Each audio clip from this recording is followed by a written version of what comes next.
Hello everyone and welcome back to another video. This one's very early despite it only being cycle 2 day 1. I got this email from someone, Mr. Messina here. Uh, he emailed me that 10B has received an announcement from their teacher regarding their long assessment in science.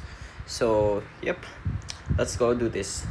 So, first topic, introduction to dynamics and forces. So dynamics and forces is just the study of motion and the forces, and it answers the question mainly on why objects move. So main contributors, this is Galileo Galilei. He's the same person who also made astronomic discoveries, discovering Jupiter's moons, if you know that. And of course Sir Isaac Newton, who also discovered gravity. Remember, discovered gravity, not invented. Gravity was always there, but the concept was never materialized until Sir Isaac Newton made these three laws that we'll eventually discuss. So the first one is called the vector quantity we'll be studying is called force. So remember, this is vector quantity, which means the direction matters. It's just a push or pull, and it can be balanced or unbalanced. Meanwhile, the net force is the vector sum of all forces, which means we have to take into account the direction. So if it's west and south is negative direction, if it's north or east is positive direction. So the force net or net force is in sigma notation is like this, where F of 1, F of 2 until we have put all forces acting upon it. F of net, that's 0, it means it's balanced. Meanwhile, anything that's F of net that's greater than 0, absolute value, is also unbalanced. We use the scientific unit of Newton. It's a capital N, where 1 Newton is equal to 1 kilogram per meter per second squared. So there are two types of forces, contact force and non-contact force. It's self-explanatory. So contact forces like friction, air resistance, normal force, and applied force, they have to apply to each other. They have to they have to be on contact with each other. So friction will only be applied, for example, when the object is against the surface, so they're rubbing against each other. Air resistance is when an object falling from the ground, so it's also being affected.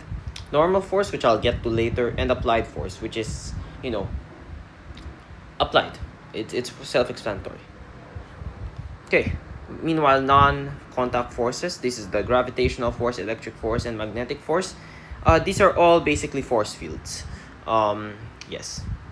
So what's the difference between mass versus weight? So mass is the quantity of matter. So quantity of matter. Its unit is kg or g. It's a scalar quantity and the mass is constant. Meanwhile, the weight is the force of the body attracted to the earth, and its unit is Newton, and it's a vector quantity. So it may vary because not all gravitational forces are the same, and we're using gravity as one of this. So although your mass will remain constant, the gravity is not constant in all planets or in all forces. So therefore your weight is affected. So I'm gonna show you an example problem here. Justin has a mass of 65.0 kilograms. What would be the mass of what would Justin's weight be on planet Earth, and what would Justin's weight be on the moon if the acceleration due to gravity is 1/6 of planet Earth's? Okay, let's write the given first. So given, we obviously have mass Earth, of course, I'm just going to use E, is equal to 65.0 kg. And we also have, gravity due to Earth is also negative 9.8 meters per second squared. Oh, by the way, I think we use positive. So we use positive, yes, we use positive values here. So yeah, make sure to take that into account. So formula to use, RTF, or required to find, is the weight on Earth as well as weight moon.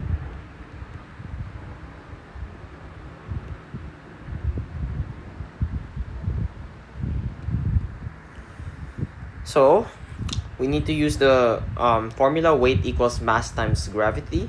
So as use the mass Earth times gravity Earth. So for letter A, it's just W equals mg.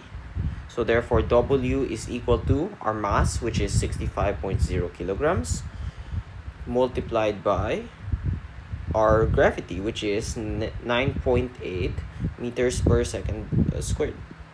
So if we use the calculator to find that out, this is equal to 637 newtons. But since we're using two SFs, remember, this is this is constant. So I almost forgot, this is constant. So since the gravity is a constant, it's going to be this. So this is our answer for letter A. Meanwhile, for letter B, so first and foremost, we need to get we need to listen that this is 1/6 of the planet Earth's gravity. So therefore, we need to divide this one by 6. So 9.8 divided by 6, that's equal to 1.63. So let's just make sure we input the right values. So B, we need the weight on the moon. So like I said, W equals mass times G. However, since our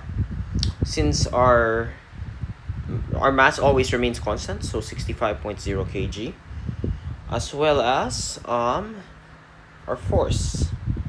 Our force is Our force is 1.63. Let's just put down 1.63 meters per second squared. So this is just going to be this is the gravity on the moon. So we do 65.0 times 1.63. That's equal to 105.95. But since we're following three significant figures, we need 106 Newton. So let's check our answer key if this is correct later on. Meanwhile, okay, let's try to use a second formula. So this is just this is a direct formula, but let's try to derive now a little bit and use a bit of critical thinking. So let's read the problem. Sean has a weight of 750 Newton on Earth. What would be Sean's mass? And as well as, what would be Sean's weight on Mars, where the acceleration due to gravity is negative 3.7 meters per second squared. So let's give our, given, we have, hold on, it's a little bit lagging. Given is equal to, weight Earth is equal to 750 newtons. I'll just use gravity, or G Earth is equal to 9.8 meters per second squared, and G Mars is equal to 3.72 meters per second squared. So RTF, we need mass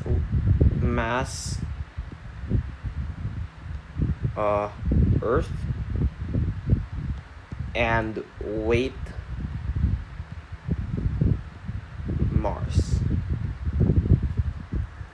So it's quite a little bit more complex because we now have a little bit of derivation. Oh, sorry. I got the thing confused. Sorry. These are still negative. So yeah, these are negative 637, negative 106. So, but other than that, other than that, these are correct values. Sorry about that. So yeah, we have to keep the negative. So let's try to find the mass now. So we know that, let's start with letter A. We know that weight equals mg, but we need to isolate the m into one side. So we divide both sides by g. So it's weight over gravity is equal to mass. So therefore, we put negative 750 newtons. Okay, so the reason why it's negative 750 newtons is because you're also putting a force. And plus, you need to find a way to make this one a, what do you call this? A positive number, because weight is a positive number. So negative 750 newtons minus over the gravity, negative 9.8. Let's do that. So negative 750 divided by negative 9.8, that's equal to, so mass is equal to about 76.53 kg. But following two significant figures, we have 77 kg. Okay, nice. So now that we have our mass, we can now just use it on the next problem as well. Because remember, mass remains constant. So W equals mg once again. So now we need to find Sean's weight on Mars. So we have Sean's mass, 77.0 kilogram. Sorry, it's just 77 kilogram because we derived for it. 77 kilogram times the acceleration due to gravity on Mars. That's negative 3.72 meters per second squared. So we just put this in our calculator. 77 times negative 3.72. That's equal to negative 286.44 newtons. But we are following two SFs, so weight is equal to negative 290 newtons. Okay, very nice. This is now this is going to be the introduction to dynamics and forces.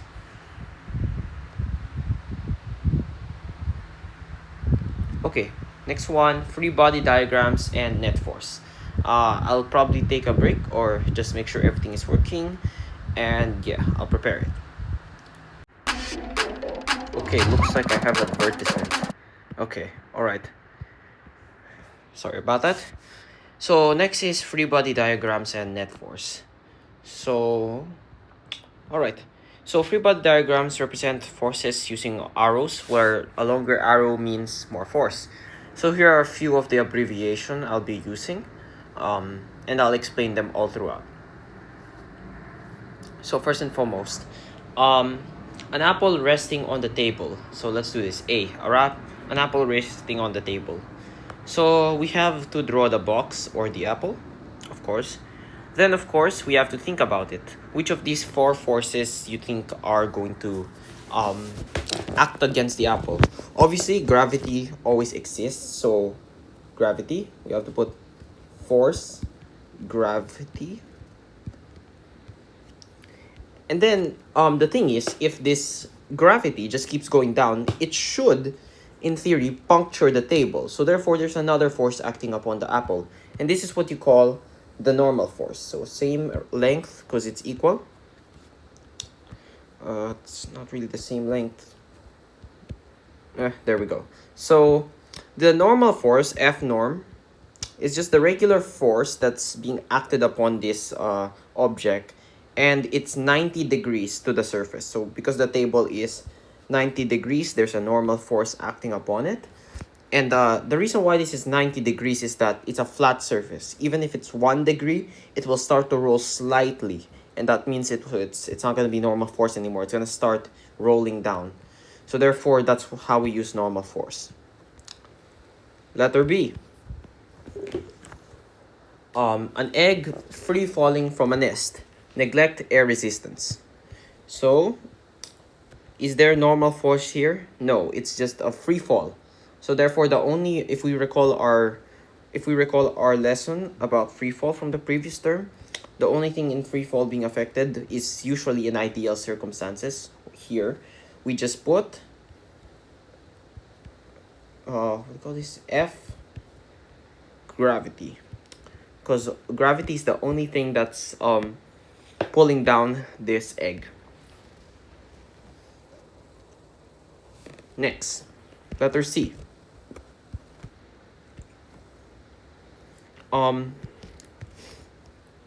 Okay, a box pushed with rightward acceleration on a rough floor. So of course we got a floor, rough floor. Although it's rough, it's still 90 degrees. So we have to put F normal as well as F grav.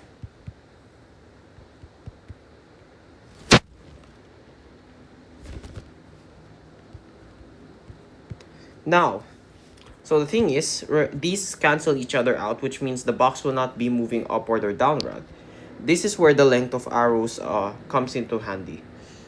So we want rightward acceleration. So therefore, in order to have rightward acceleration, we need to apply force to the right that's greater, apply force to the right here that's greater than the whatever force is acting upon here. So here we obviously draw a longer arrow to represent that it's higher force. And this is what you call applied force, because there's a force acting upon here, maybe a piston, maybe you just pushing it. Just imagine something. However, since it's a rough floor, there's something called friction. But this friction is not enough for you to stop it, so you put a shorter arrow here. And yeah, label it F, friction. Friction. Nice. Okay, letter D. So a skydiver reaches terminal velocity. So here we go. Consider air resistance. So we have a what do you call this? Sorry. We have a skydiver, yes. And we want to consider air resistance. So of course, when you're skydiver, you're dropping around, it reaches its terminal velocity. The terminal velocity is the most velocity an object can attain after free falling for a certain time. So this is how it actually works in the real world, and it just doesn't keep accelerating to infinity. So there's terminal velocity. So we have obviously the gravity, the F grav.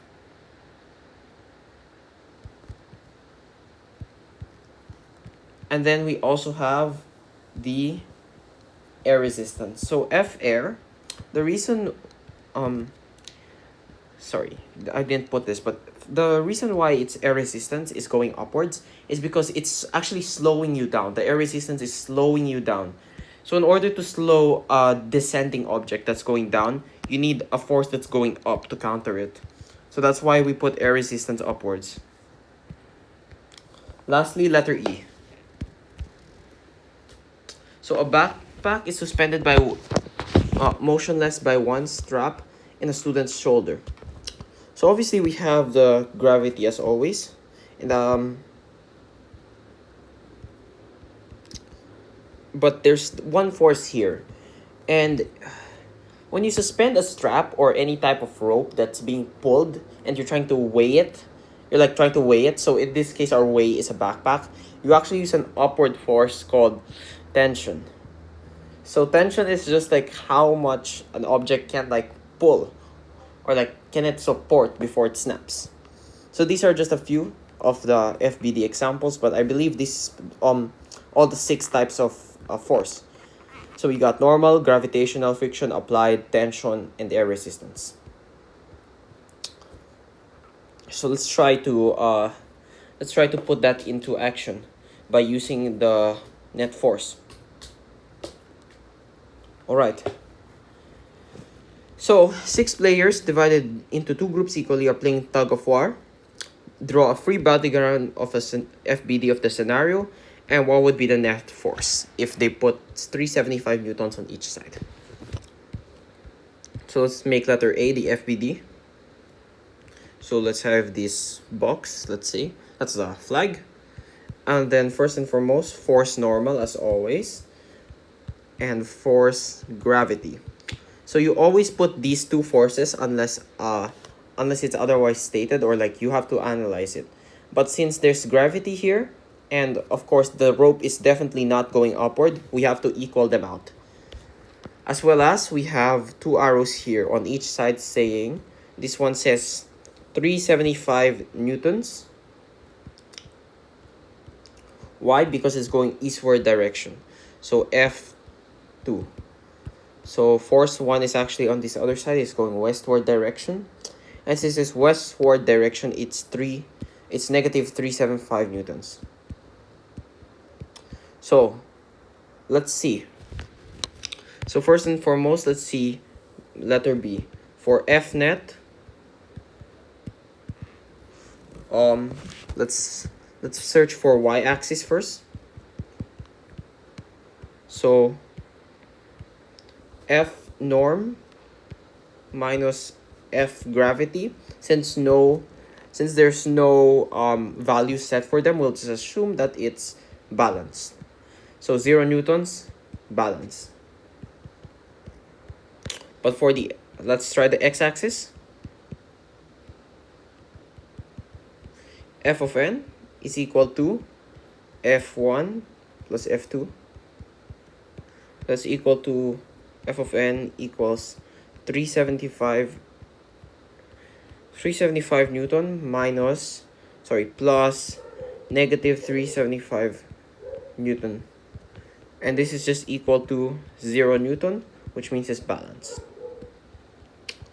So this is how forces work. So even if this one becomes 370, 374, 374.99, the other side will keep losing unless one of them starts faltering, and that will eventually affect the performance of the other team. Okay, very nice. Next one, problem 2. A boy is pushing a chest leftwards on a rough surface. Draw a free body diagram of the scenario. What happens to the net force if the boy is exerted 50 newtons while frictional force is 45 newtons? So let's draw it. So A, FBD first. So we got F normal and FG. Let's just assume they're equal. So we have it's given that we have a leftward. So therefore our force is here. So F applied is equal to negative 50 newtons because we're pushing leftward, westward direction is negative. Meanwhile, friction, so slightly shorter line, F friction is equal to negative 45 newtons. So B, let's find F net. So y-axis, F n equals negative Fg. So 0 newtons again, balance. Meanwhile, for x-axis, we have negative 50 newton plus 45 newton is equal to negative 5 newton unbalanced. So therefore, since friction is not pulling this is wrong. Positive, sorry. Yeah, but since applied force is greater than friction, it means the boy will continue to push the box leftward. So that's all for FBDs and net force. So Newton's laws are pretty they're okay, but like number 2 involves a lot of solving. I'll be back in a few minutes or so. I'll probably eat lunch, probably do this and that. I'll be back within the day. All right, let's go continue. Okay, so the next one is going to be Newton's law of motion. So let's get started. First law is inertia. So it's basically stating that the main concept is that the object will not change motion unless acted upon by an unbalanced force. So there are two cases here. An object at rest will remain at rest. So for example, if you put a rock on a table, it will not move until something flings it off, maybe wind, maybe you flicking it, maybe another object acting upon it. So it will not change until it won't just magically move, okay? There has to be a force for it to move. Similarly, an object moving at constant velocity will remain in uniform motion. So the best example here is this car. So the car is moving in uniform motion along with you, but once the car hits the wall here, as you could see, your body still thinks you're in uniform motion. So you're a separate body from a car. So it continues to fling you at whatever the car speed was going to. And that's why seatbelts are important. By putting seatbelts, you and the car are not separate entities. You're technically a part of the car. So that's why seatbelts can save lives and prevent this from happening. Similarly, inertia, the ability to resist force and change of motion. So basically, the more mass an object has, the higher inertia. The best way to see this is that, take for example, keeping a constant force. You kick a ball. So the ball will probably go rolling quite a bit, right? However, if you try to kick let's say a rock of the similar size, of course it's heavier, it's not really going to go too far because your force is the same, but the inertia is higher. So it's not going to go really far. And that leads us to our second law, the acceleration. So we all know that Newton has this famous what they call this formula called F equals ma. We can derive the acceleration to A equals F over m, where it's directly proportional to net force but inversely proportional to its mass. So basically it's saying acceleration increases along with net force as well, but acceleration decreases as mass increases. So the best way to visualize it is here. So let's see. So direct proportion here.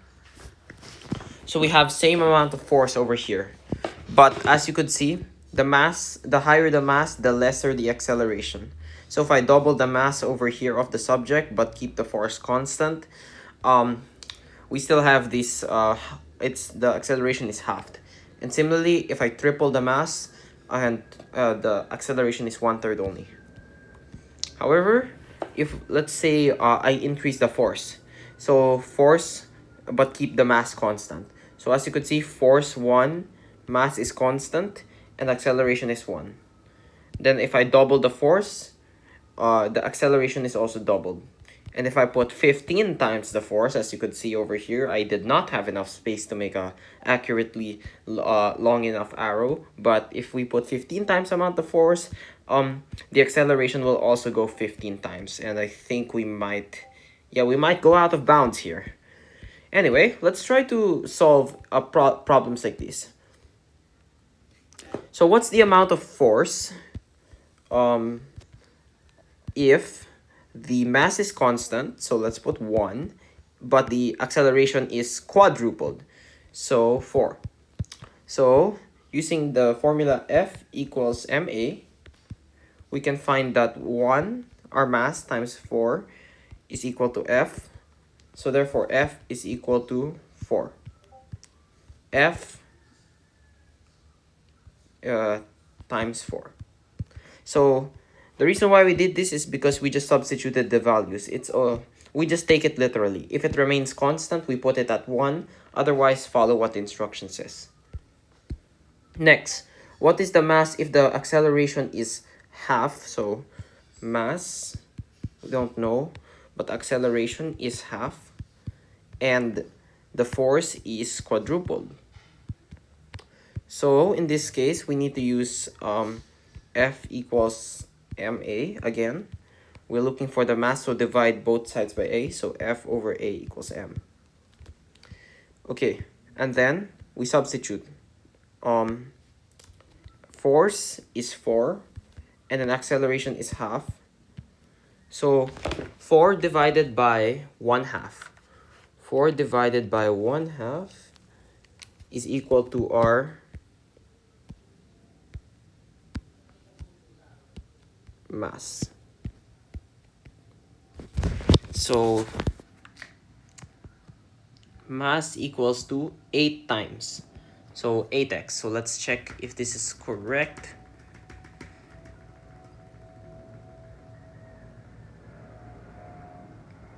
Yes, this is good. Okay. How about what happens to the acceleration if the mass is doubled and the force is halved? So we're gonna use the formula we put over, where is it? Here, A equals F over M. So F over M is equal to A. So let's try it again. We have mass is 2, force is 1/2. So 1/2 divided by 2 is equal to 1/4. So acceleration is equal to 1/4 times. Okay, now let's apply this to problem solving. So this is actually the last slide. This is actually all what contains in the third slide. It's only up to here. So the fourth slide, the most recent one, actually, fun fact, I discussed this. I discussed this, the FBDs, along with Craig, my classmate. So yeah. Okay, last one. This one is the continuation of the second and third law. So now we're gonna apply the second and third law. So basically what we did here is a prerequisite to this one. So let's start. A cart is pushed horizontally across a frictionless floor using 7.5 newtons net force. What's the acceleration of the cart? So for me, I like to make an FBD, a more detailed FBD here. So we have a floor, right? And then we got our cart over here. So we know that the mass is equal to 15.0 kilograms by given. And then we're also putting a force horizontally, so any direction works, but in this case, let's do positive direction. So in this case, this force is 7.5 newtons. And this is your F net. Sorry, F applied, but it can be also called F net. We're looking for RTF. We need to find the acceleration. So our formula to use is derived from F equals ma. We just have to derive by dividing both sides by m. So F over F net over F A equals F over m. Substituting the values, we get A is equal to force, which is 7.5 newtons, all over mass, which is 15.0 kilograms. So that's equal to 0.50 meters per second squared. The reason why we put meters per second squared is because it's acceleration, and the reason why we put 0.50 is because we're following two significant figures. Okay, pretty easy. Now this one has no friction, so you don't have to use net force yet, but this one has. So a boulder with a mass of 58, what is a boulder of a mass is equal to 58.0 kilogram, 58.0 kg, is being pushed eastward, so here, with a force of 150 newtons. This is applied, F applied. And then this one, a shorter arrow, because this also experienced a frictional force of 83.0 newtons. So as you can see over here, yep, that's all correct. And then we have, this is F friction. So what do? We need to find once again the acceleration. So RTF is equal to a question mark. So our formula is once again the same, where A equals F net over M. So F net is equal to the two forces acting upon it. So 150 Newton plus negative 83 Newton. The reason why it's negative is because it's going on west direction. So west direction all over 58.0 kilogram. So we put this into our calculator. So we have 150 plus negative 83 all over 58.0. So when we do that, that's equal to 1.15517 meters per second squared.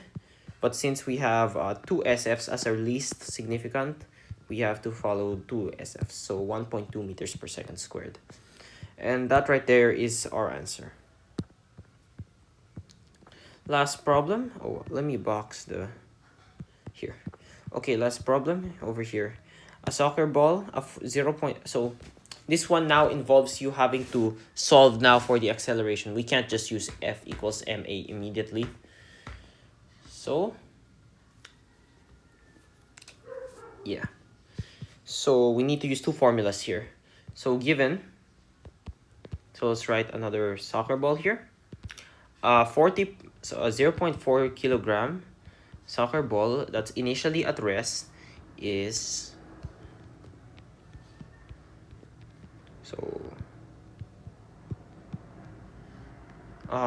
initially at rest is kicked rightward and reaches a speed of 25 meters per second within 5.3 seconds.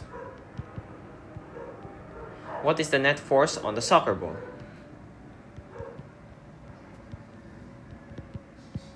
Alright, so it looks like we have a bit of a mess here, but let me break it down for you. So let me just V sub F, V sub I, T. And yeah, there. Okay, so first and foremost, the reason why V sub I, the velocity initial, is it's initially at rest, so 0 meters per second. And we're given the value of 25 meters per second, so that's V sub final, within 5.3 seconds, T. Do you recognize these variables? So we know F equals ma, right? But it looks like, oh, we don't have a here. But if you recall from the last term, we already have everything. So we have mass, obviously, that's 0.40 kilograms, times, believe it or not, this is the formula for acceleration. We have V sub F minus V sub I over delta T. So let's substitute those values in. That's equal to 0.40 kilogram times V sub F. So that's 25 meters per second minus 0 over 5.3 seconds. So let's plug that into our calculators. That's going to be 0.40 times 25 minus 0 over 5.3. This is equal to 1.88. So F is equal to 1.8867. Oh my gosh, oh no. 9 newtons. But F is equal to 1.9 newtons because we follow two significant figures.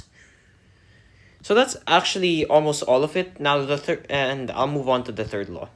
The third law is interactions, and every action has an equal and opposite reaction. And I'll be real with you, it's pretty self-explanatory, but I will clear some misconceptions on the slides. So I'm gonna go to the slides given, and I'm gonna show you why it's false.